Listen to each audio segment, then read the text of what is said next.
Muy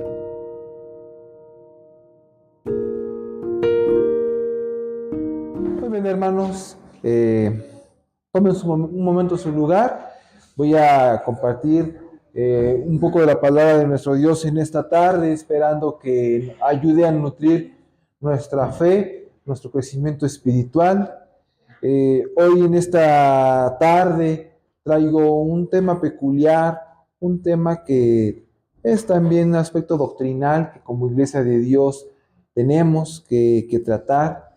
Y es un tema que ha generado quizá mucha polémica dentro de muchos grupos religiosos, en muchas doctrinas que tienen la intención de dar este tema, pero lo dan de una manera un poco diferente como lo cree la Iglesia de Dios. Pero aquí la pregunta que yo hago es la siguiente, es ¿qué es la Trinidad? Y otra pregunta que deriva de ella es, ¿la Iglesia de Dios la acepta? ¿Qué piensa usted, hermano, hermana, sobre este tema? ¿Cree que es un tema que nuestro Dios lo acepta, hermanos? Para poder explicar este tema, explicar el concepto o Trinidad, tenemos que saber a qué se está refiriendo con esta palabra, ¿verdad? Saber que el término Trinidad es un dogma religioso o un pensamiento religioso que se centra o se enfoca en que tres dioses son uno solo, ¿verdad? De este se habla de Dios Padre, del Dios Hijo y del Espíritu Santo. Así de, a grosso modo, en breves palabras, esto es el significado. Hay varias denominaciones, hermanos, que manejan dicho dogma o pensamiento como parte central, fíjese bien, de la teología. ¿A qué se refiere con la teología? Se refiere con aquella ciencia que se encarga de estudiar la palabra de Dios, ¿verdad? Es este pensamiento que se enfoca en entender cómo piensa nuestro Dios, ¿verdad?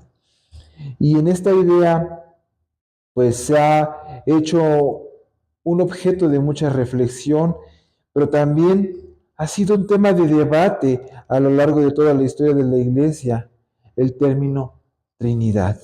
Dicho concepto no es mencionado explícitamente como tal en las Escrituras, ¿verdad? Sino es un concepto que el hombre ha atañido, ha agregado a lo largo de los años que tiene de vida la Iglesia. La doctrina de la Trinidad fue formalmente desarrollada y articulada durante los primeros siglos de la Iglesia, a través, fíjese bien, de varios concilios ecuménicos. ¿Qué quiero decir con concilios ecuménicos? Con varias reuniones religiosas que, como ya lo hemos estudiado anteriormente, ecuménicos, que quiere decir donde todas las iglesias, donde todas las doctrinas que creen que Cristo es el Hijo de Dios, ellos han hecho estas reuniones precisamente de diferentes doctrinas que para tratar diferentes temáticas con referente a la teología han hecho este concepto de Trinidad, siendo específicamente el concilio más significativo que es el de Nicea, ahí en el año 325 después de Cristo, o sea, 325 años después de la muerte de nuestro Señor Jesucristo, hermanos. Dicho concilio fue convocado para resolver la controversia que negaba la plena divinidad de Jesucristo. Dicho concilio afirmó que el Hijo de Dios es la misma sustancia, fíjense, nada más y nada menos que la del Padre, estableciendo la base para la comprensión trinitaria de Dios. ¿Hasta aquí me siguen, mis hermanos? Todo va explicándose de forma histórica. Y ya posteriormente, mis hermanos, varios años después, específicamente en el año 381 después de Cristo, en el concilio de Constantinopla, refinó dicho pensamiento, es decir, dicho dogma, estableciendo la fórmula trinitaria, que se acepta hasta el día de hoy, en pleno siglo XXI, por diferentes denominaciones. Nosotros, déjeme decirle, hermano o hermana, no aceptamos el dogma de la Trinidad. La Iglesia de Dios no la adopta como un pensamiento, como un aspecto doctrinal o esencial. ¿Por qué digo que la Iglesia de Dios no la acepta? Lo vamos a explicar, hermanos, poco a poco. Acompáñenme a leer Evangelio de Juan, capítulo número 1, los primeros 5 versículos de Primera de Juan. Ahí, hermanos, hay un aspecto en el cual muchos se basan para explicar la Trinidad. Pero vamos a irlo desglosando, hermanos, poco a poco, y vamos a caer en la cuenta. Es Evangelio de Juan, capítulo número 1, en los primeros 5 versículos. Ahí Evangelio de Juan, mis hermanos, precisamente él es en el cual se habla de esta parte, de este tema que vamos a estar nosotros enfocando. Y donde hay denominaciones que interpretan erróneamente el mensaje que da la palabra de nuestro Dios. Evangelio de Juan, capítulo número 1, versículos del 1 al 5. ¿Ya lo tenemos, hermanos? Ustedes con su vista me van siguiendo, yo le voy a dar lectura.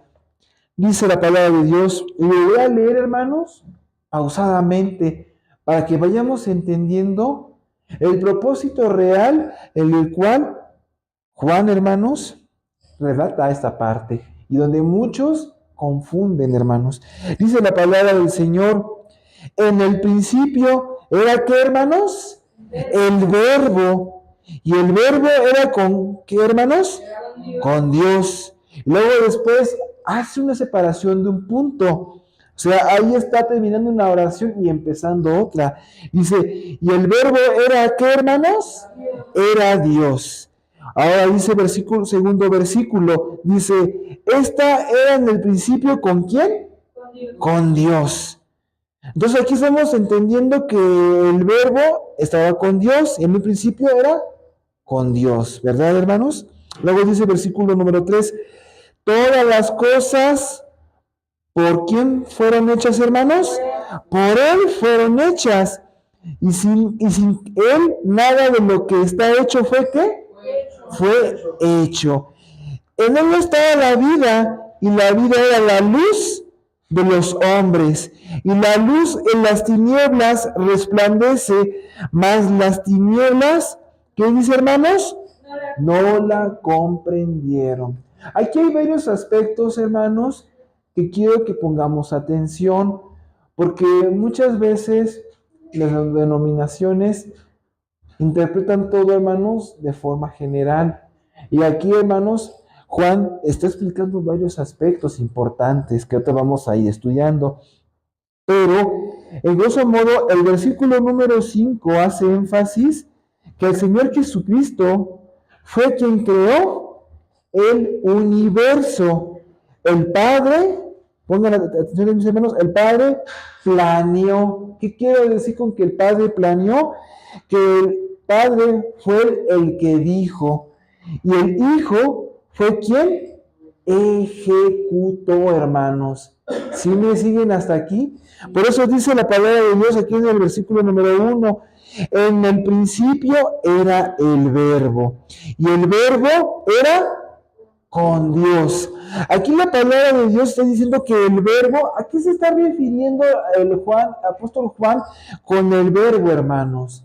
El verbo se está refiriendo con la palabra, ¿sí? Dice, y la palabra era con Dios. ¿Qué quiere decir con esto? Que Dios era que traía la palabra de planificar, de decirle al Hijo, es decir, a nuestro Señor Jesucristo, que Él iba a crear el universo. ¿Sí me explicó, mis hermanos? Por eso dice, y el verbo era Dios. O sea, la palabra, la planeación era Dios. Y el ejecutor de la palabra de Dios, ¿quién era? Nuestro Señor Jesucristo. Entonces, sí se van dando cuenta que ya va a tener un sentido diferente el Evangelio de Juan, capítulo número 1, cuando lo vamos leyendo. Ahora sigue diciendo, dice, este era el principio con Dios. ¿Qué era con principio con Dios? Pues su palabra, hermanos. ¿Sí me entienden hasta aquí? Por eso dice el versículo número 3, todas las cosas por Él fueron hechas. O sea, porque Él le dijo al Hijo que tenía que hacerlas. Y el Hijo las hizo. Y si no nada de lo que es hecho, fue hecho. Porque si no hubiera sido por la palabra de Dios, pues las cosas no hubieran podido haber sido hechas. ¿Sí me explico? Por eso dice en el versículo 4, en Él estaba la vida, y la vida era la luz de los hombres. Ahora aquí ya viene otro aspecto importante. Una vez entendido esto, versículo 4 empieza a explicar otra cosa. Dice, en Él estaba la vida, y la vida era la luz de los hombres. Hasta aquí nosotros podemos decir, ¿a qué se está refiriendo con la luz de los hombres, hermanos? Vamos a leer versículo 5. Y dice, y la luz en las tinieblas resplandece, mas las tinieblas no la comprendieron. ¿A qué se está refiriendo con que la luz de las tinieblas, la luz de los hombres, era de los hombres y no la comprendieron? Dice, mas las tinieblas no la comprendieron. ¿A qué se está refiriendo, hermanos? Aquí se está refiriendo que las tinieblas no la comprendieron. Está hablando de la palabra de Dios. ¿Sí, hermanos? Aquí está haciendo énfasis precisamente en que el Espíritu de Dios, hermanos, es la influencia divina. ¿Sí me explico? O sea, aquí las tinieblas se están refiriendo el mundo. El mundo no entendía la palabra de Dios. ¿Sí, mis hermanos? Pero ahora, una vez entendido esto, vamos a entender otra cosa. Entonces, aquí podemos decir que una cosa es Dios, Padre, y el Hijo, que es nuestro Señor Jesucristo. Son dos seres espirituales diferentes. ¿Sí me explico? Y aquí entra un tercer aspecto importante, el Espíritu Santo. Entonces, dicen ustedes, entonces, ¿qué es el Espíritu Santo, hermano? Explíquemelo porque no lo entiendo. Bueno, hermano, el Espíritu Santo, a resumidas cuentas, es una influencia divina. Y dice usted, ah, caray, ¿cómo que una influencia divina? Sí, es precisamente el poder de Dios, el poder que emana de Dios, de ese cuerpo celeste, de ese cuerpo divino que tiene nuestro Señor, nuestro Dios y nuestro Señor Jesucristo, es ese poder que emana tanto del Padre como del Hijo. Y ese es precisamente, hermanos, no es una persona, no es una persona. Eso queda entendido que el poder de Dios no es una persona, es una influencia divina. Es un poder que emana tanto del Padre como del Hijo, que les dice qué hacer, que les dice qué decir, que les dice cómo pensar. Es el que sabe los pensamientos también, tanto del Padre como del Hijo. ¿Sí, mis hermanos? Y no es una persona como se cree por la gente. Aclarados estos 3 puntos, hermanos, voy a dar más citas que dan soporte a esta parte. La virtud del Espíritu Santo entra en nosotros como hijos de Dios. Además de que el Padre y el Hijo tienen el Espíritu Santo, también nosotros podemos tener accesibilidad al Espíritu Santo. ¿Cómo? ¿De qué manera tenemos nosotros o adquirimos el Espíritu Santo? Pues cuando nosotros decidimos aceptar a Cristo en nuestras vidas, cuando se nos habla de la palabra de Dios, cuando se nos habla de las buenas nuevas de salvación, cuando se nos habla de que Cristo es el enviado del Padre, Cuando nosotros aceptamos a Cristo como nuestro Salvador y que decidimos bautizarnos, si decidimos empezar de ser creación de Dios a pasar a ser hijos adoptivos de Dios, se nos dan unas pláticas prebautismales, hermanos, se nos habla de la doctrina de la Iglesia de Dios, se nos hablan de los 40 puntos de fe, y una vez nosotros una vez hecho comprendido los 40 puntos de fe y aceptamos a Cristo como nuestro Salvador, vamos a dar ese paso importante que es el bautismo. ¿Para qué? Para hacer morir ese viejo hombre que está viciado en esos deseos de error, para nacer como hijos de Dios. Entonces, ¿cómo se completa el tener el Espíritu de Dios?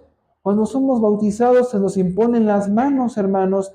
Es cuando el ministro, a través de la imposición de manos, le pide al Padre la manifestación de su Espíritu. Es cuando nosotros nacemos en novedad de vida. Es cuando nosotros, por la imposición de manos, recibimos el Espíritu de Dios. Es decir, que esa influencia que tanto en el Padre como en el Hijo, también sea con cada uno de nosotros. ¿Por qué? Porque ese poder de Dios es el que nos va a decir, el que nos va a guiar a todo camino de verdad. Es el que nos va a guiar por aquellas sendas de justicia. Es el que nos va a redarguir la conciencia cuando hacemos algo malo. Quiero decir con esto, hermanos, quedando claro que a pesar de que nosotros somos bautizados y recibimos el Espíritu de Dios, no quiero decir que ya no vamos a pecar, hermanos. O sea, todavía en nuestra carne está el deseo del pecado. Eso no quita las inmundicias de la carne, es lo que la palabra de Dios dice. Y nosotros empezamos una carrera como hijos de Dios, de mantener ese espíritu en nuestras vidas. Y eso es por eso, hermanos, que el Espíritu Santo no es una persona, es el poder de Dios. El Espíritu Santo se da cuando estamos en santificación, teniendo fe, acompañado de buenas obras. No se obtiene con dinero, ¿verdad, hermanos? ¿A qué les hace ustedes de memoria? ¿A qué les viene en la cabeza cuando dice que no se obtiene por dinero el Espíritu de Dios? ¿Se acuerdan de una historia de aquel Simón el mago, verdad? Que él aceptó a Cristo, hermanos.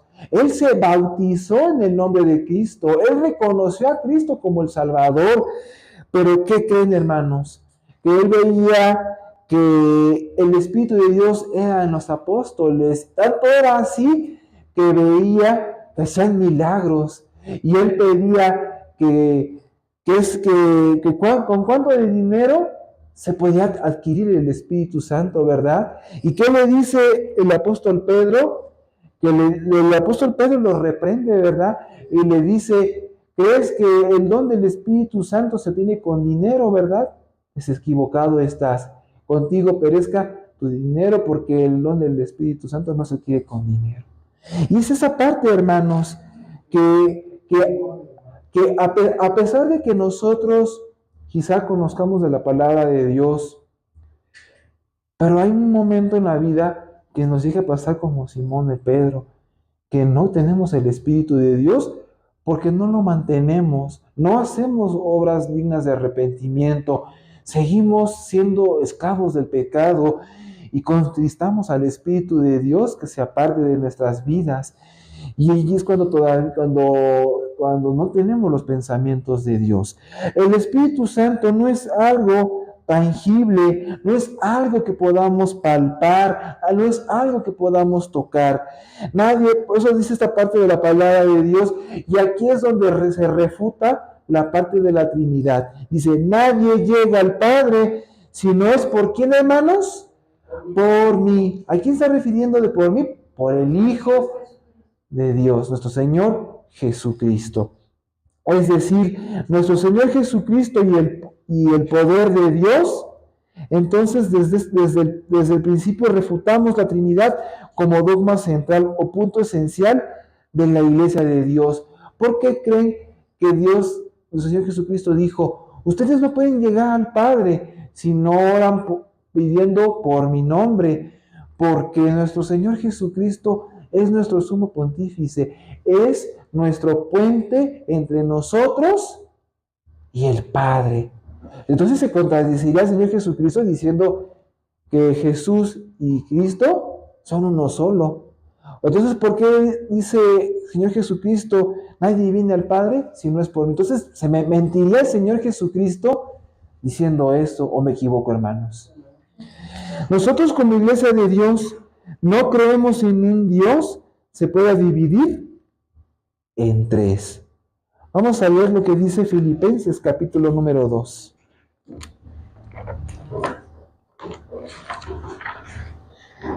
Filipenses capítulo número 2, versículo 5 y versículo número 6. Dice la palabra del Señor, ya lo tienen en su, dice la palabra del Señor. Dice, haya pues entre vosotros este sentir que hubo también, ¿en quién, hermanos? En Cristo Jesús, el cual siendo en forma de ¿qué dice, hermanos? En forma de Dios, no tuvo por qué, hermanos. A ver, hermanos, soy el bueno, la leer otra vuelta, hermanos. El cual siendo en forma de Dios, no consideró ser igual a Dios. Exactamente. ¿Qué nos está dando a entender aquí en Filipenses, hermanos? Que a pesar de que nuestro Señor Jesucristo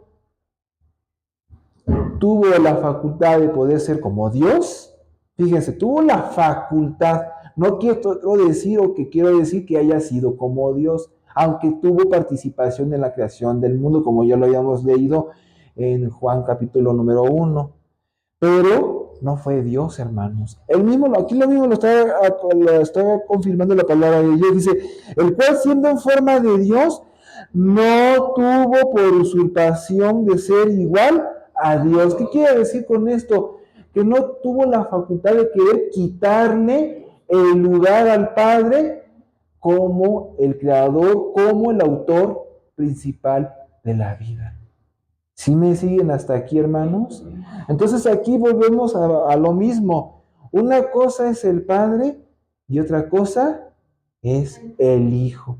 Claro, los dos tienen el Espíritu de Dios, que los dos son uno solo, pero en pensamiento.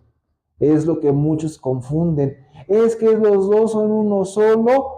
Pues sí, son uno solo porque tienen la misma facultad, el mismo pensamiento, porque tienen el Espíritu de Dios que les dice lo que tienen que hacer, cómo lo tienen que hacer. El Espíritu Santo es el único que escudriña los pensamientos de Dios y el único que escudriña los pensamientos de nuestros gran maestros, nuestro Señor Jesucristo. Entonces ahí es donde muchas veces se malinterpreta o malversa en esta parte y creen que la Trinidad son lo que ya explicamos en un principio. Ahora bien, seguimos leyendo en nuestra lectura, versículo número 7 en adelante.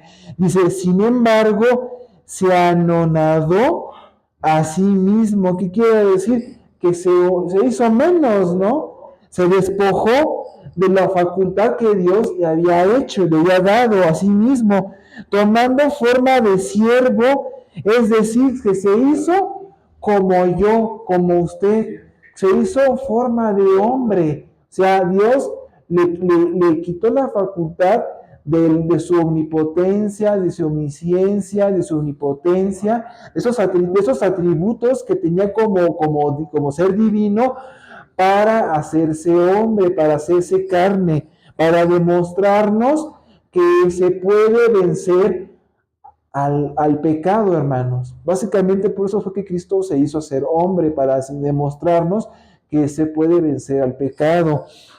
Dice, y hallado en la condición como hombre, ¿qué dice, hermanos? Versículo 8, se humilló a sí mismo, hecho obediente, ¿hasta cuándo, hermanos? Hasta la muerte. ¿Y muerte de qué? muerte de cruz. Por lo cual Dios, fíjense hermanos, Dios también le ensalzó a lo sumo. O sea, ¿qué quiere decir? Que el Padre lo tuvo en alta estima. ¿Sí me van siguiendo? Entonces, aquí estamos hablando de que está hablando del Hijo y por otra parte también está hablando del Padre. O sea, sigue hablando de dos seres divinos diferentes. ¿Sí me explico? No está hablando de uno solo, está hablando de dos seres divinos diferentes. Dice, por lo cual Dios también ensalzó a lo sumo, diole un nombre que es sobre todo nombre, para que en el nombre de Jesús, ¿qué pasa, hermanos? Se doble toda rodilla de los que están en los cielos y de los que están en la tierra y de los que debajo de la tierra, y de toda lengua confiese que Jesucristo es el Señor, a la gloria. Fíjense, aquí quiero hacer énfasis, hermanos, porque aquí, si se dan cuenta, está separando con una flecha, con una coma. Dice, y toda lengua confiese que Jesucristo es el Señor. Luego, aparte, aquí termina una oración y empieza otra. Dice, a la gloria ¿de quién? De Dios Padre. ¿Qué está diciendo esto, hermanos? La palabra de Dios. Aquí nos está diciendo que Dios le da la gloria ¿a quién? Al Hijo, a nuestro Señor Jesucristo. Entonces, aquí queda claro, hermanos, este punto, que Dios es un ser divino, por una parte, pero por otra parte, nuestro Señor Jesucristo es otro ser diferente, hermanos. Son dos seres separados.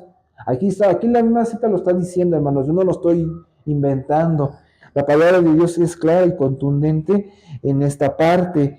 Ahora bien, vamos a leer qué nos dice la palabra de Dios, Evangelio de Juan, capítulo número 17. Evangelio de Juan, capítulo número 17.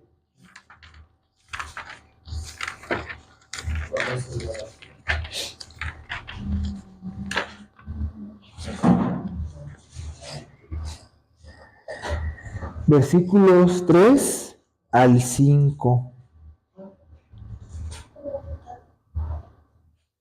¿Ya lo tienen, mis hermanos? Sí, hermano. Dice la palabra del Señor: esta empero es la vida ¿qué? Eterna, que te conozcan el solo ¿qué? Dios verdadero y a Jesucristo al cual has enviado. Aquí, ¿qué están entendiendo ustedes en esta parte, hermanos? En esta otra cita habla que Jesús no es Dios, hermanos. No es Dios, hermanos. Véanlo, vayan a leer. Dice, pero es la vida eterna, que te conozcan el solo Dios verdadero y a Jesucristo al cual has enviado. O sea, por una parte van a conocer a Dios, al Padre, al autor, al que le dio al Hijo las indicaciones de cómo tiene que criar a la tierra. Pero también por otra parte van a conocer al Hijo de Dios. Luego dice, al cual has enviado. Y luego versículo 4 dice, y yo te he glorificado en la tierra. ¿Quién está diciendo estas palabras, hermanos? El mismo Señor Jesucristo. Dice, yo te he glorificado en la tierra. ¿Qué está diciendo el Señor Jesucristo? ¿Qué está dando a entender con esto? Yo les hablé de tu palabra, de tu voluntad, de tu justicia. Les di a conocer a los hombres en este mundo, en esta tierra, en este espacio terrestre. ¿Sí, mis hermanos? He acabado la obra que me diste que hiciese, o que me diste a realizar en otras versiones. Entonces, ¿quién está dando testimonio de esto? El mismo Señor Jesucristo. O sea, el mismo Señor Jesucristo no puede hablarse de sí mismo, hermanos, porque Él está anunciando la palabra de alguien diferente, de alguien que está por encima de Él. ¿Y quién está por encima del Gran Maestro? Nuestro Dios Padre, Jehová, hermanos, ¿sí? Para que quede más claro. Ahora bien, Dice la palabra del Señor, versículo, dice, ahora pues Padre, glorifícame tú cerca de ti mismo con aquella gloria que tuve cerca de ti antes que el mundo fuese. O sea, ya el Señor Jesucristo ya estaba por terminar sus días en este espacio terrenal. Por eso decía que cuando muriera Cristo en este espacio terrenal, como cuerpo terrestre que tenía, quería que nuevamente el Padre lo volviese a dotar con aquella omnipotencia, con aquella omnisciencia, con aquella omnipotencia y con todos los demás atributos que un ser divino tenía antes de hacerse terrestre. Dios le volviera a conferir todo eso. ¿Sí me entienden, hermanos? Entonces no puede ahora sí que el mismo Señor Jesucristo así mismo decirse eso, hermanos. Se lo está diciéndoselo, se está dándole esa petición a otro ser divino diferente. Y es el Padre, hermanos. Y después dice, glorifícame tú cerca de ti mismo con aquella gloria que tuve cerca de ti antes que el mundo fuese. Entonces ya aquí estamos aclarando que Cristo ya existía desde antes de la fundación del mundo. Ahora, si nosotros vemos que si nosotros continuamos leyendo versos, nos saltamos nos saltamos el verso 6 al verso 7 al 10, dice la palabra del Señor. Ahora han conocido que todas las cosas que me diste son de quién, hermanos? Son de ti. ¿Quién está diciendo esto? El mismo Señor Jesús. ¿Se la está diciendo a quién? A nuestro Dios. Dice, porque las palabras que me diste les he dado. ¿A quién ha dado, hermanos? A nosotros, hermanos. A nosotros, los hijos de Dios. Dice, ¿y ellos qué, hermanos? Las rechazaron, ¿verdad? Las recibieron, hermanos. Y han conocido verdaderamente que salí de dónde, hermanos? De ti. ¿Quién dice estas palabras? El Señor Jesús. ¿El Señor Jesús salió de quién? Del Padre. Entonces, más claro que el agua, hermanos, no puede haber, hermanos. Entonces, una cosa es el Padre y otra cosa es el Hijo. Y han creído que tú me enviaste. Yo ruego por ellos, no ruego por el mundo, sino porque los que me diste, porque tuyos son. Y todas mis cosas son tus cosas. Está diciendo Cristo al Padre. Y tus cosas son mis cosas. O sea, es un diálogo íntimo entre Padre y el Hijo, hermanos. No con nadie más, sino con el Padre y con el Hijo, hermanos.